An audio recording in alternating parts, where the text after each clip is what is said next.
Hello, and welcome to day one of the Mindful Education Summit. I'm Zoom Vo. I'm one of your hosts. I'm a pediatrician.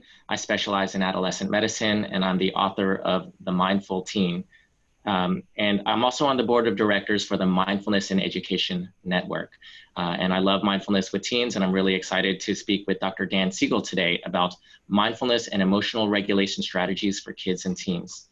Dr. Siegel is a renowned neuropsychiatrist. He's the founding co-director of the Mindful Awareness Research Center, and he's the New York Times best-selling author and co-author of many books, including Aware, The Science and Practice of Presence, The Whole Brain Child, No Drama Discipline, The Developing Mind, Mind Sight, and Parenting from the Inside Out.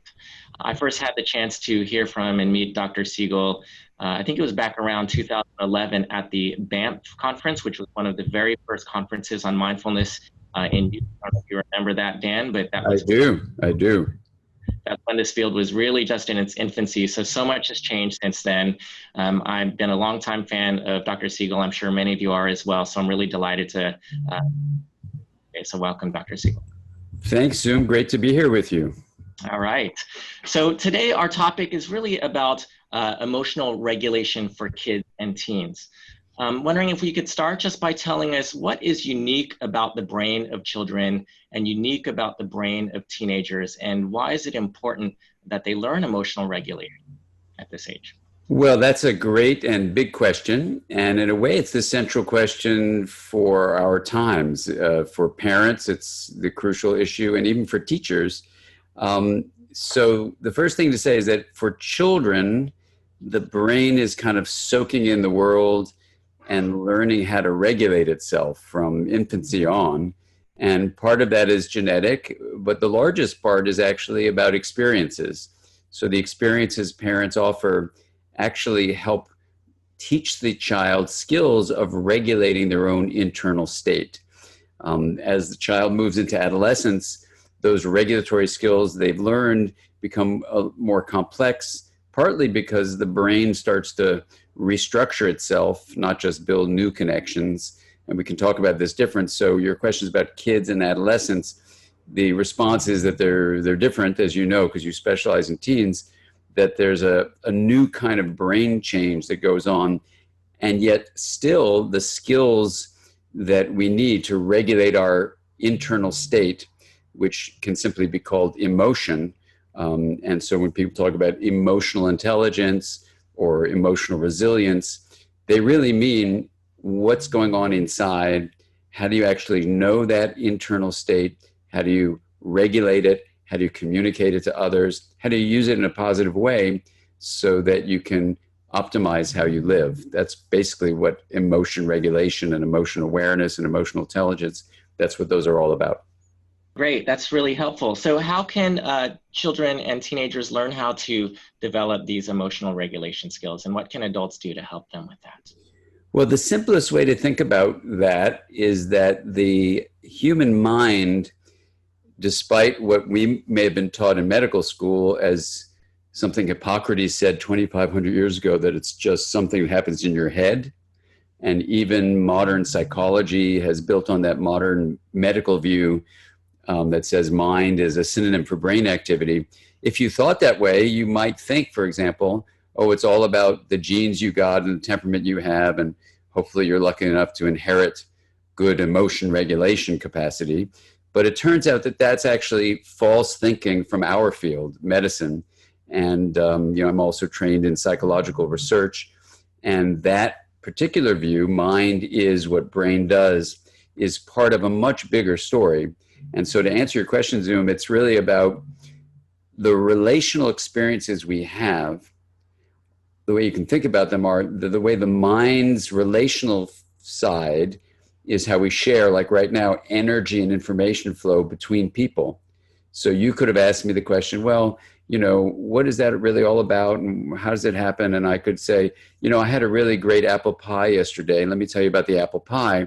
And you'd go, what's going on with Dan? I mean, I asked him a question about emotion regulation. He's talking about an apple pie. I feel really neglected. I feel not understood. I feel disrespected. I feel rejected, all these things. And it's a very parallel analogy to childhood, because basically the way you share energy and information with your caregivers and then with your teachers and then with your peers is a process that's the between aspect of mind. And it turns out that when that's done in an integrated way, which we can define in a moment, the brain itself becomes integrated, which is the necessary brain configuration for optimal regulation. So to put it really simply, integration is differentiating, making them parts different, and then linking those differentiated parts.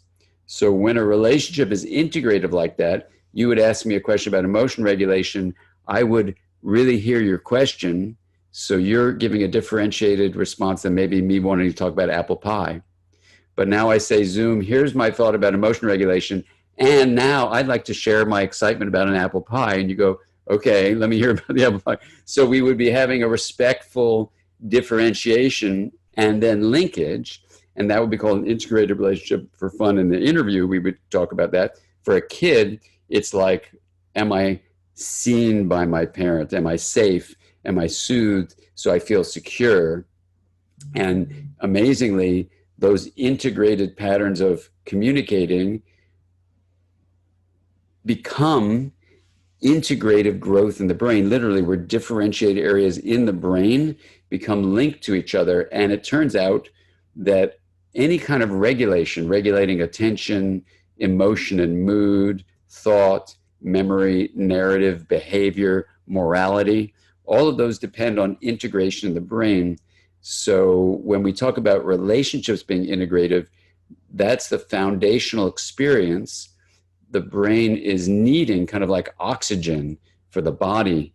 These integrative communications are what allow the brain to do its natural thing, which is to become integrated so it can become a regulated person, which doesn't mean an over and control person. It means a person who lives with balance and harmony. Thanks. I really love how you bring in the relational perspective to the field of mindfulness and emotional regulation, because oftentimes I think in medicine and maybe in education too, we really see these as individual skills. It's like, okay, that child or that teenager needs to learn these skills, and so our job is just to teach them. But what I'm hearing from you is that the relationship between the teacher and child, or the parent and child, or the doctor and child is really important as well in helping them to develop that skill. So I wonder if you could speak a little bit about what that looks like in practice. You know, if you're a teacher or a parent or a doctor and you're working with a young person who's emotionally dysregulating, how would you work with them differently from that relational model, that interpersonal biology perspective, versus if you're really seeing it as just an individual skill that that young person needs to learn? Okay, so if I hear your question, Zoom, it's kind of got two sides to it that I just want to ask you about before I try to address it. One, you're making a bridge, which I think is really important to say, you know, relationships help grow emotion regulation. That's what I'm hearing you say. Yeah. So how does a teacher do that? Yes. So that's one important question. But then the second part of your question was, you've got a child who's dysregulated, which now is a different issue in certain ways we can talk about. And so now you're saying, well, what kind of special things for a dysregulated child should the teacher do? So that's how I'm hearing the question. Am I getting it right? That's right. Yeah. Okay. So it's part A and part B. Please. Okay. So the first thing to say about part A is, teachers so often don't appreciate what an important role they play in a child's life. I mean, it's always been important, but nowadays, when you look at how little time parents are actually spending connecting with kids, the kids actually are spending more, the quote is quality time, more time with direct interaction with their teachers than they are with their parents. I mean, this is kind of a sad reality with everyone lost in their digital devices and distracted by all sorts of things we have. So teachers play a really important role. Now, in the part A of your question, the way a teacher can promote an integrative classroom that will help a child be seen, so that, what does that mean? That means the teacher can not just have it be a one-way sending of information, like we're going to learn a history lesson. it would be, here's a time of history we're going to look at in this class, fine. And what we're going to do is we are going to basically ask each of you in the classroom, what response did you have to hearing about, slavery in America, or First Nations people and how they were treated in Canada, or what happened during World War II, or whatever the issue is talked about. So now you've presented your history lesson, and to make it integrative, you realize I have to differentiate the experience of what people have, right? So I do this by then asking people to write in their journal what they felt about it. I use the word sift. What sensations in the body came up? What images? That's the I. What feelings? The F. The T is thoughts. So you say, we're going to do sift moments where in your journal, you're going to write things down for 2 minutes, fine. And now anyone who wants to can read their thing or give it to me to read. And so now what you're doing is you're sharing this differentiated experience. For those kids, they're going to have a very different experience than a child just sitting in a classroom where information is being shoved at them, right? So that's the first part of part A. You differentiate and you link. And a teacher is really, even if they have 30 kids in the room, the teacher is interested in that, can arrange the structure of the unfolding curriculum to reflect this interest in this for kids. And I'm just going to lean over and just push a door closed a little bit in case you're hearing what's going on. Okay, yes. And then the second question about how do you apply that relational perspective when you have a young person who's dysregulated, say in the classroom or at home? Yeah. So part B of your question then says, okay, well, a teacher can be integrative. What happens when a kid is really having trouble? And the way I think about the question, Zoom, you're asking about emotion dysregulation is just to back up a couple of seconds. In a book, a textbook, a graduate school textbook I wrote called The Developing Mind, now going into its third edition, we look at this word emotion before we ask the question, what's emotion regulation and what's emotion dysregulation? So if you back up and say, well, hold on, everyone's using the word emotion, what do they mean? It's fascinating that people don't have a shared understanding of what that is meant by that, the scientists. And when we do this in clinical work, no one has a shared understanding. I can sit with 300 clinicians, therapists in a room. I said, what's an emotion? You'll get 300 different responses. And if you look at the science, nobody agrees for the most part. There's a certain sequence that people talk about basically it goes like this, the human being takes in input and then quickly has to evaluate, is that thing important or not? And so you orient your attention to what you deem important. So that's stage one. Now, what that says is that what we're about to talk about emotion has the first thing is it's evaluating significance or not. So that orients attention. So attention and emotion are not independent. The second phase is once I say, okay, Zoom just asked me a question. My brain, if you want to just go up in the brain, do that part of it, but it's really my whole being, my whole body, and my whole history. I say, okay, this is important. Is it good or bad?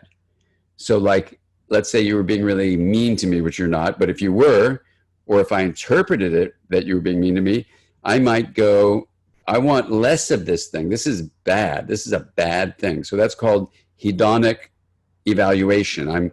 I'm evaluating, is it good or bad? And if it's bad, I want to get less of it.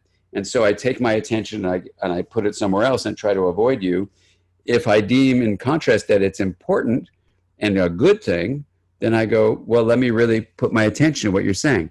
So right away, before we even get to the classic thing about emotion, you can see my participation in the classroom is going to be dependent on how I'm evaluating the significance of what's going on and whether it's good or bad.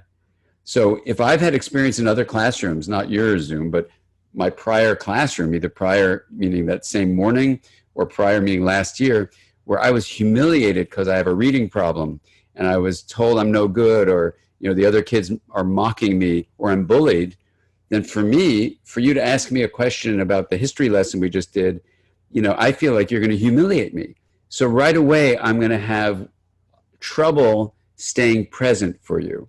So stage 3 is I elaborate that state, and I may feel what's called a categorical emotion after these more primary emotional experiences of, is it important or not? Is it good or bad? And that creates a state, an internal state, before you would ever name it, like, is it sadness? Is it anger? Is it fear? Those are called categorical emotions.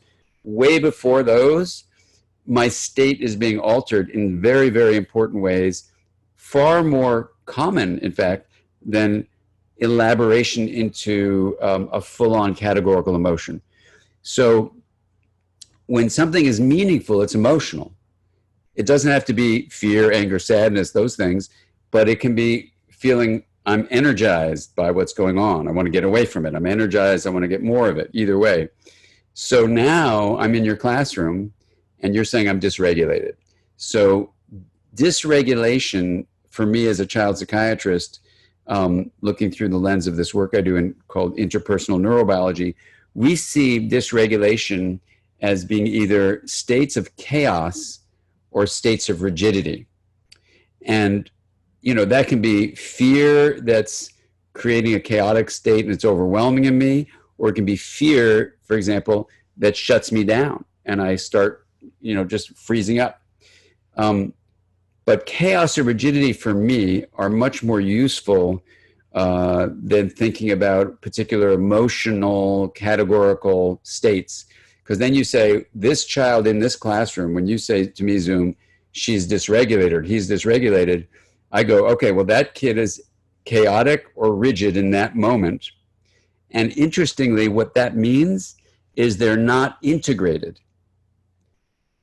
Integration allows you to go in kind of this flowing river that has 5 qualities that we should just name here that spell the word faces. It's flexible, that's F. Adaptive, that's A. C is coherent, which is a math term for being resilient over time. E is energized, and S is stable. So the central flow of a faces movement is when there's differentiation and linkage, when there's integration. And when you block differentiation or linkage, you either go to chaos, rigidity, or both. It's kind of like 2 banks outside the river.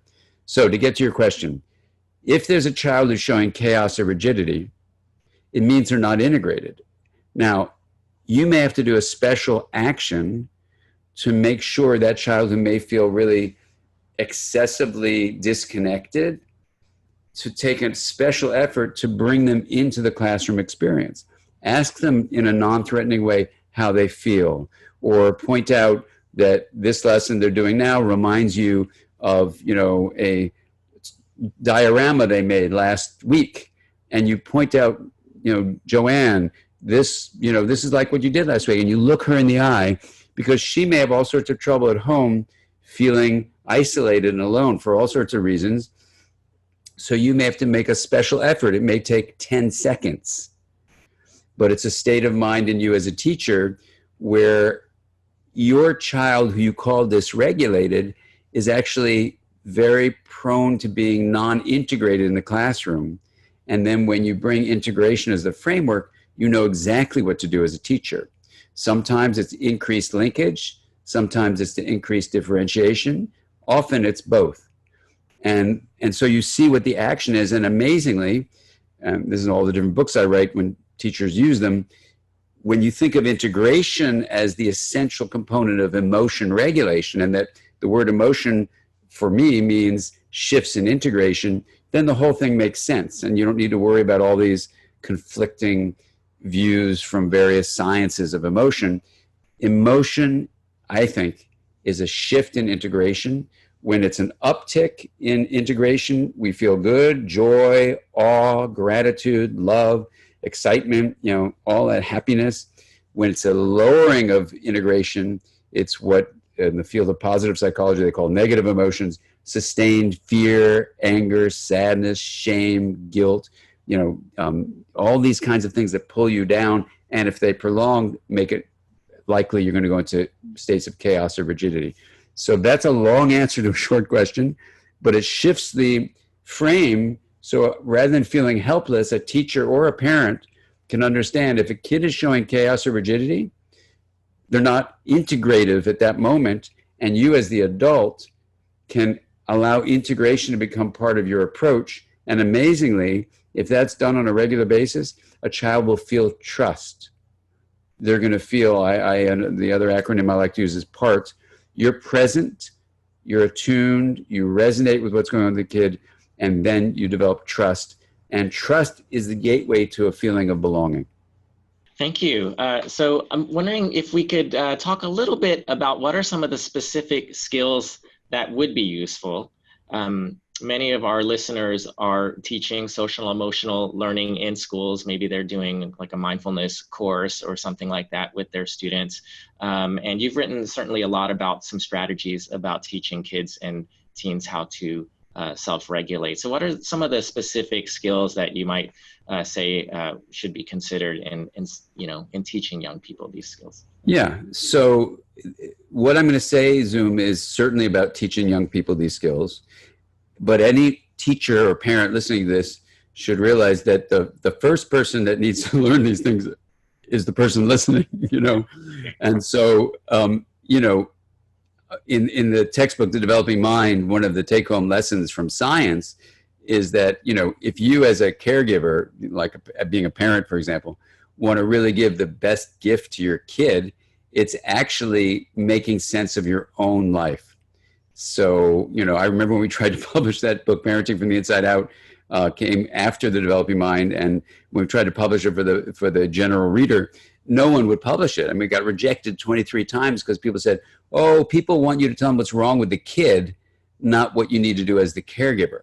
And I said, well, that's just not consistent with the science, so we're not going to change this manuscript, And when Parenting from the Inside Out came out, it was so rewarding because people, I think, on some deep, intuitive, though frightened level, they realized, oh yeah, I got to start with me, and that was way before the whole mindfulness movement and all that stuff.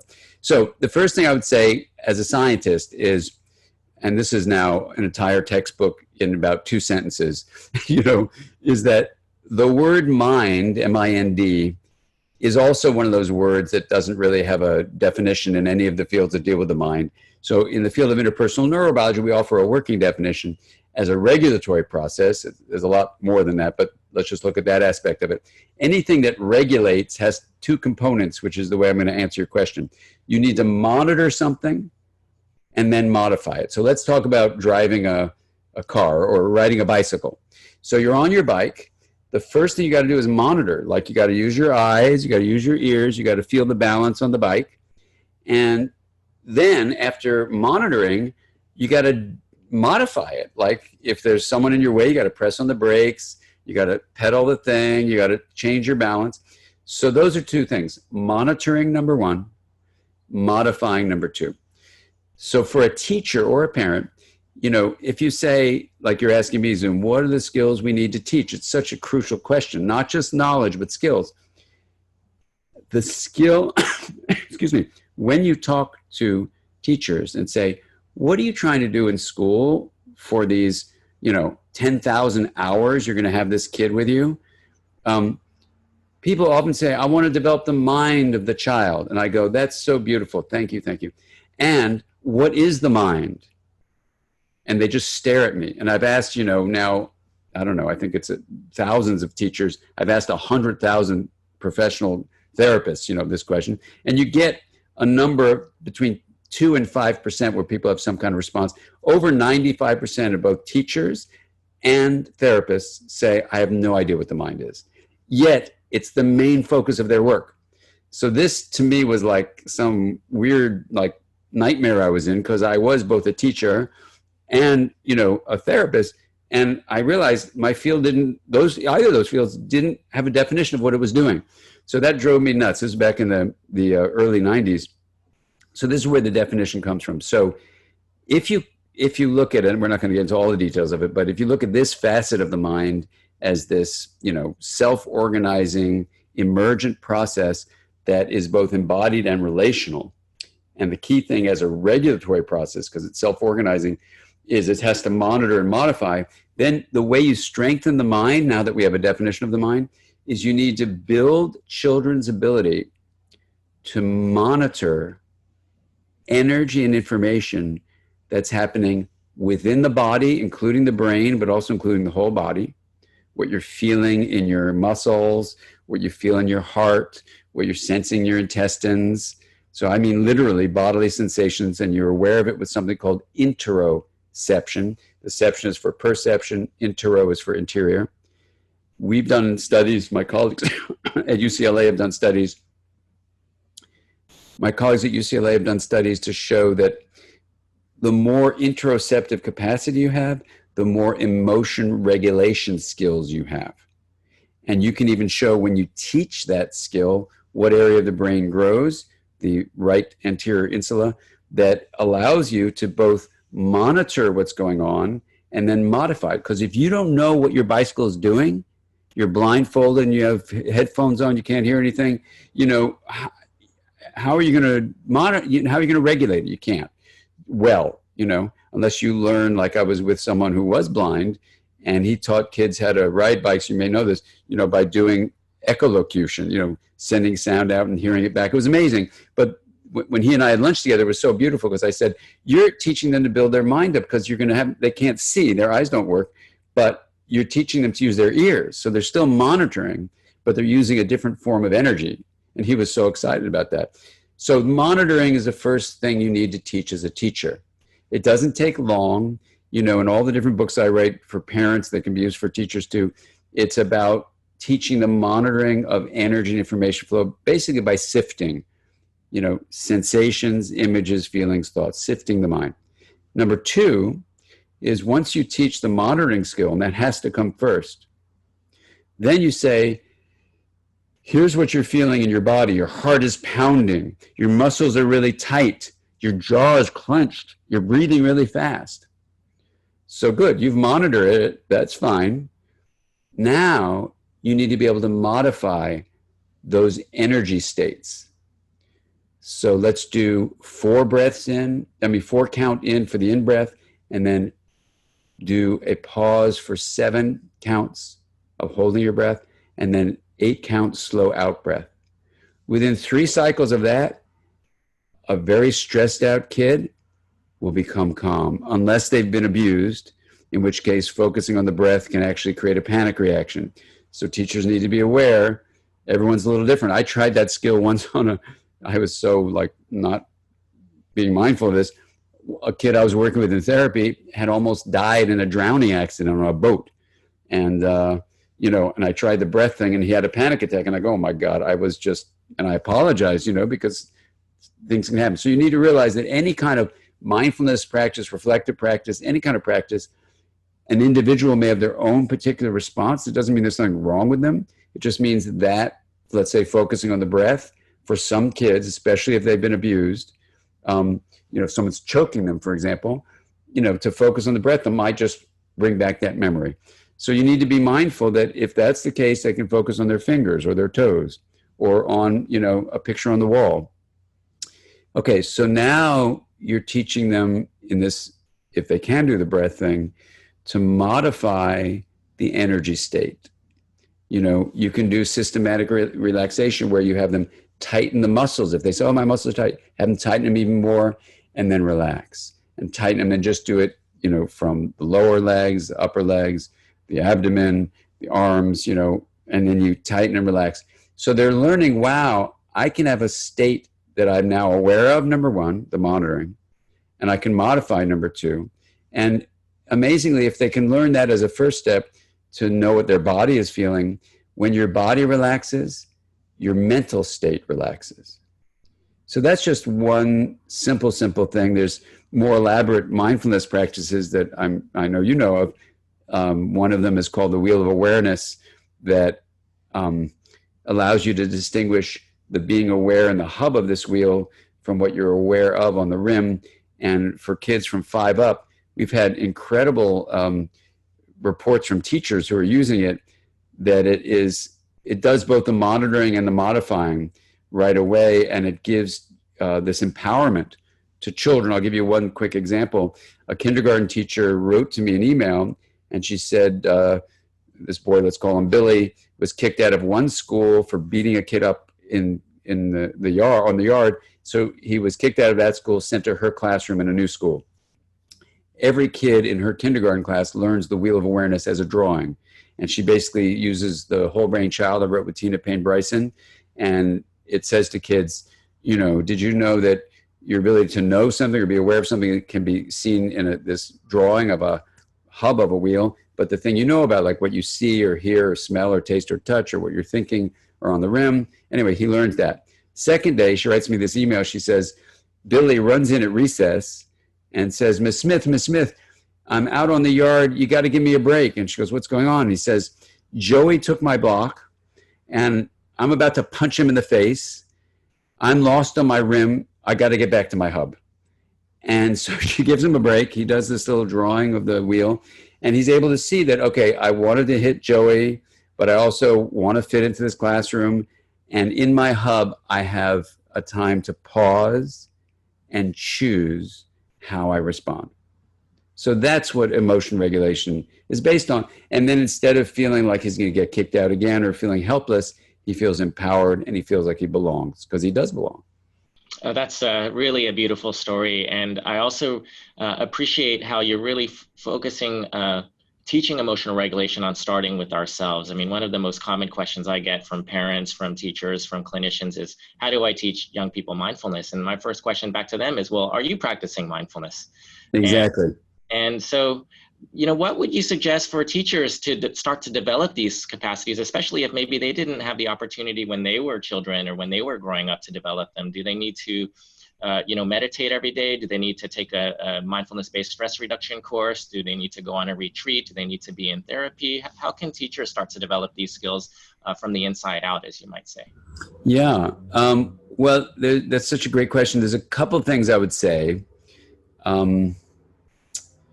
The first is, I think the general point, Zoom, you're making is something everyone should just pause for a moment and just soak it in, that to really have relationships with our students or, you know, our colleagues or our, you know, our children at home, it really starts from the inside out, right? And so if we just soak that in for a moment, go, okay, well, that means I have some work to do. Okay, maybe. So then you're asking the really natural and important question, what is the work? You know, what's the work? So whether it's Parenting from the Inside Out, which was totally about that, or all the books I've co-written, all that was with Mary Hartzell, who was a preschool director, or the books I've written with Tina Payne Bryson, who's got her doctoral degree in social work.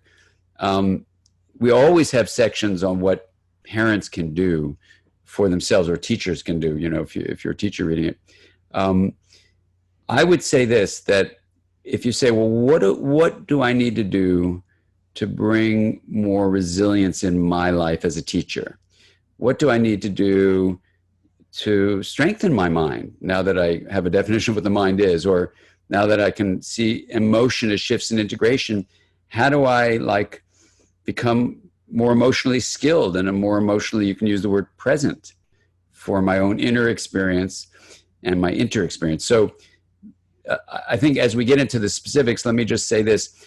Your mind as a teacher or just as a person is both within your body, there's a withinness to your mind, and it's also, there's a betweenness to it. There's an inter aspect to it.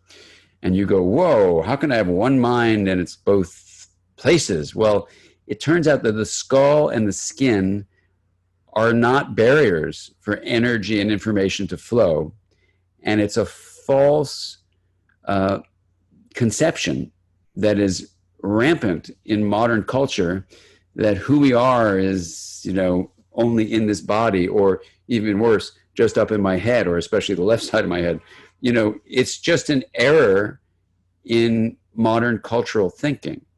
And so if you say, well, I'm a teacher, I want who I am, myself, to be strengthened, the first thing I would say, as I'm about to answer your question, Zoom, and I hope you don't mind these elaborated answers, you know, is that the word self, like, I want myself to be strengthened, just like the mind is often put up in your head, the self, we presume, when you ask people about it, is here or here. When the self is both within you and not just in your head, within your whole body, and it's between you and other people and you and nature. So the way you strengthen who you are is to realize who you are as both a withinness and a betweenness. Now, in the withinness side, if we begin with that, there's these practices, reflective practices. Some people will call them mindful awareness practices or MAPS. Other people call them mindfulness practices. Other people might call them meditation. I mean, meditation simply means training the mind. There's lots of kinds of meditation. So for me in this book, Aware, I kind of do a slow and careful, from the ground up discussion of what I think mindfulness is, because a lot of it is coming from a particular contemplative practice. And I don't come from that practice or any contemplative practice. I come from science. And so I kind of start with a scientific grounding. And then as a therapist working in interpersonal neurobiology, where we combine all the fields of science together, our view is that integration is health. So ultimately, the way I perceive mindfulness practices are, and this may be a weird view for people who come from contemplative traditions, but since I don't, I can say it because I'm not from that tradition. I see them all as integrative practices. And it turns out that when you actually look at, let's say, brain studies of people who do these, there's 3 pillars of it. It's learning to strengthen the focus of attention, learn to open awareness with something called open monitoring. And for half the scientists that I collaborate with, they say that's what mindfulness is, focused attention, open monitoring. Another half take those 2 and add a third, and they say it's compassion training. And then the first half say, no way, mindfulness does not include compassion. And the other half mindfully say, I beg to disagree, it does include it. So there's a big, big mindful discussion, let's put it that way. And there's no agreement. So the way I dealt with that in the book Aware, because I had this nice drawing my daughter, Maddie Siegel, did of mindfulness pillars, half the group said, you can't have that drawing. Those aren't mindfulness pillars. The other half goes, it's fine. So I said, okay, let's take off the fullness and let's say it's not mindfulness training. Let's call it mind training. And I got 100% happiness on that. So you'll see 3 pillars of mind training is what I call it. So it's focusing attention. This is what you need to do as a teacher. Strengthen your ability to focus attention, open awareness, and build kind intention. There's a ton of research to show that if you do 3-pillar mind training, they're usually in separate trainings. The wheel actually has all 3 in one practice, fortunately. But if they're usually done research-wise as separate trainings, but when you look at them collectively, you're going to integrate your brain. You're going to make your brain change its structure and function. So every study that I've ever looked at on the 3-pillar practices grow integration in the brain, which is amazing. What else does it do? It's going to decrease stress. Cortisol will be decreased, the stress hormone. It'll improve your immune response. It's going to make your heart communicate better with your head and make your cardiovascular system function better. It's going to change the epigenetic regulators that determine degrees of inflammation in your body, which can cause life-threatening diseases. So it'll reduce inflammation. And then the 5th one, it's going to alter the level of an enzyme, telomerase, which is going to repair and maintain the ends of your chromosomes to allow your cells to function in a better way, live longer so that you function and live longer. So when Aware was almost to the printer, Elizabeth Blackburn, who's a Nobel Prize winner, who discovered the telomerase system, she wrote a book with Alyssa Epple, and I had Alyssa Epple read the manuscript. Alyssa calls me and says, you need to add something. Did the book go to the printer? I said, it's going like in 2 days. Oh my God, do I need another chapter? She says, no, you just need 1 sentence. I said, what? She goes, you need to say the 3-pillar mind practice slows the aging process. I said, that's outrageous. How can I say that? She goes, because that's what we've proven it does. And these are like the world's expert in aging. So I'm going to say it with due respect for how outrageous it sounds, but this is what the scientists, one of them a Nobel Prize winner, say, is it slows the aging process. So Zoom, I'm 110 years old. I just want to tell you. And, Looking and, great. and what you can say is that presence is what does this. That's the simple common ground. So when you learn to focus attention, there are specific trainings, lots of ways of doing, like focusing on the breath and returning to the breath when your mind gets distracted. And Amishi Jha has done fantastic work on showing that attention training strengthens certain networks in the brain. Number two, you open awareness. So just like Billy was able to say with just a drawing of the wheel of awareness, he was able to have this open awareness going, oh my gosh, I have the impulse to hit Joey in the face. I can sense the impulse. I pause. And in this open awareness, I'm not just focusing on, hitting him, which is, I can hit him. I need also open awareness. So I shift with this capacity to observe what's on the rim, and I can choose another option. And in Aware, I talk a lot about the science of that. So that's what open monitoring does in a beautiful, beautiful way. And then the third one is kind intention. You build compassion and care. And when you do this, you're building resilience in who you are. You're making yourself more integrative within. And then amazingly, and I've done some teaching with Rhonda McGee about this in terms of social justice issues. And in fact, work with a number of people, including Sarah King, on this, looking in the United States at the incredible social injustice across, people of color. And in this country, we have this, horrible history of slavery, of, the worst genocide in the world's history of the indigenous people here, killed by the Europeans. And so we have this kind of incredible implicit and also explicit bias, depending on your skin color. It's just horrible. And so naming that and bringing that out with these people I'm talking about, we just want to make sure that we do these practices, because what the research shows is that doing practices like these reduce implicit racial bias. So in all those ways, if you're a teacher, and there's a program out of the Garrison Institute called the CARE program that Tish Jennings developed. Now she's in Virginia. But we did research on that and showed that if you just do these kinds of practices that are so accessible, what the research shows that even if you never do a specific mindfulness training for the students, your students will do better academically. They'll learn emotional and social skills because you've started with yourself. So look up Tish Jennings' fantastic work on the CARE program, and you'll see the research evidence with controlled studies that starting with yourself, in quotes, putting the self in quotes, is actually the way to go. Wow, that's a lot of information. Sounds like huge potential. We have about maybe 2 minutes left, and the last burning question I want to ask you is a huge question. It's probably impossible to answer, but love it if you could take a stab. What are we missing in the field of mindfulness and education? It's come such a long way in the last 15 years. What's still missing? What's the next frontier?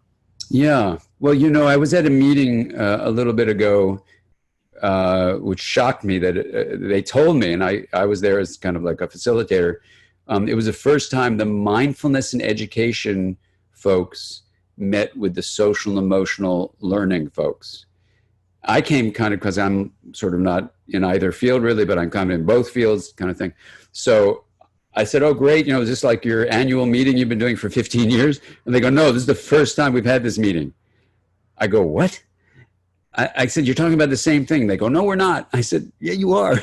So, it was like we needed to differentiate and then link. We need to integrate the fields. I don't think much came out of the meeting, but because meetings can be really hard because people are invested in their own particular thing. So I think if anything, this is my pitch for our entire field of education and mental health, and what we're doing in society is we need to start with the foundation in what the mind is and realize that mindfulness in education is strengthening the mind by integrating the individual into the reality of their being a part of a social and natural network.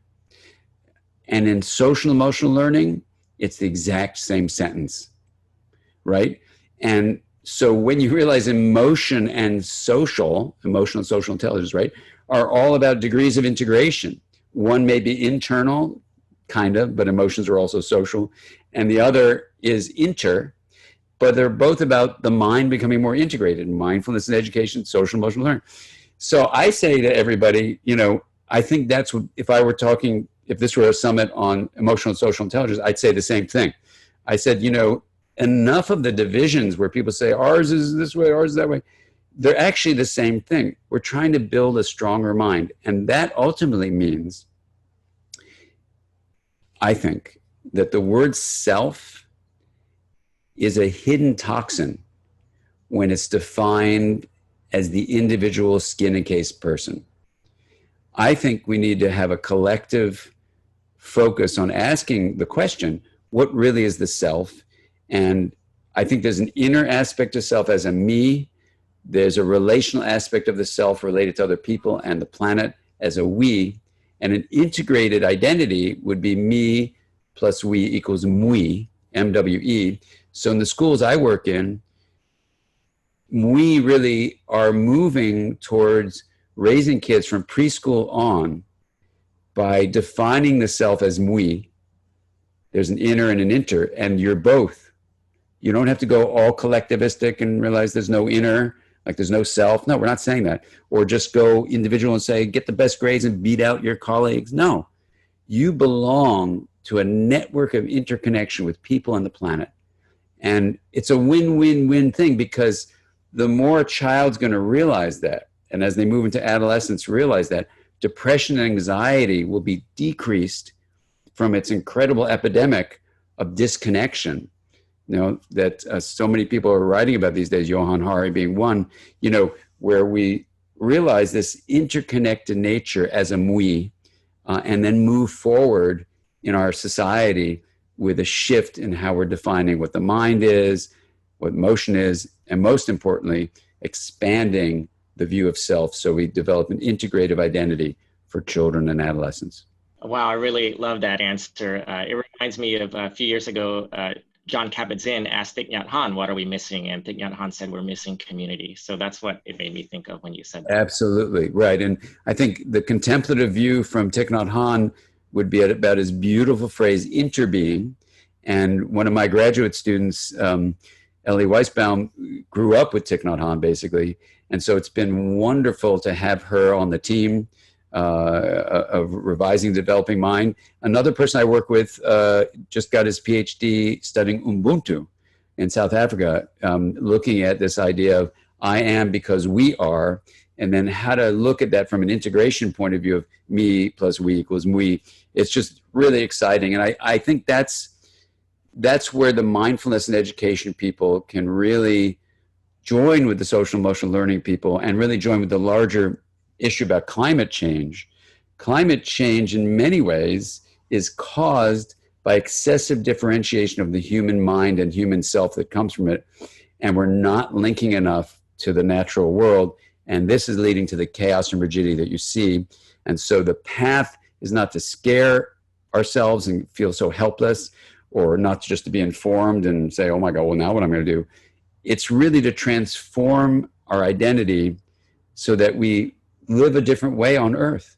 And that is something I think mindfulness and education can play a key role in developing this, this kind of we realization that the trees around us, the ocean around us, the air around us is us.